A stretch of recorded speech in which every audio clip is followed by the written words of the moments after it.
मनपावनाङ्घ्रिपङ्कजं व्यालयज्ञसूत्रमिन्दुशेखरं कृपाकरं नारदादियोगिवृन्दवन्दितं दिगम्बरं काशिकापुराधिनाथकालभैरवं भजे।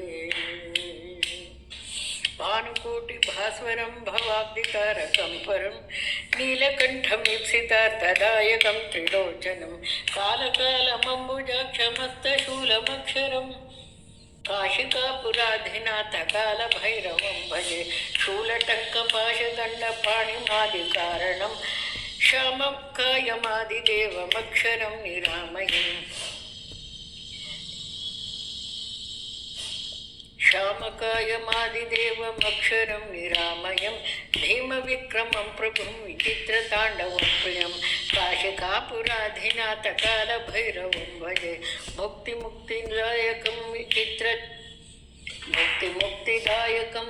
प्रशस्तचारुविग्रहं भक्तवत्सलं स्थिरं समस्तलोकविग्रहम् विक्वणन्मनोज्ञहेमकिङ्किणीलसत्कटिं काशिकापुराधिनाथकालभैरवं भजे।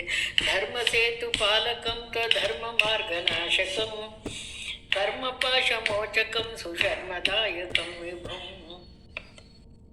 स्वर्णवर्णकेशपाशशोभिताङ्गनिर्मलं काशिकापुराधिनाथकालभैरवं भजे।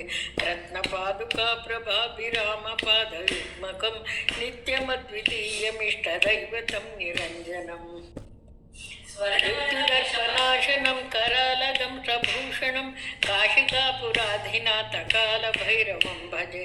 अट्टहासभिन्नपद्मजाण्डकोशसन्ततिं दृष्टिपातनष्टपाप जालमुग्रशासनम् अष्टसिद्धिदायकं कपालमालिकाधरं काशिकापुराधिनाथकालभैरवं भजे।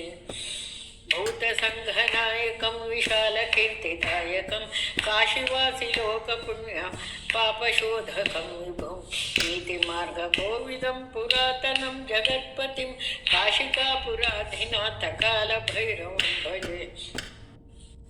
काशिकापुराधिनाथकालभैरवं भजे।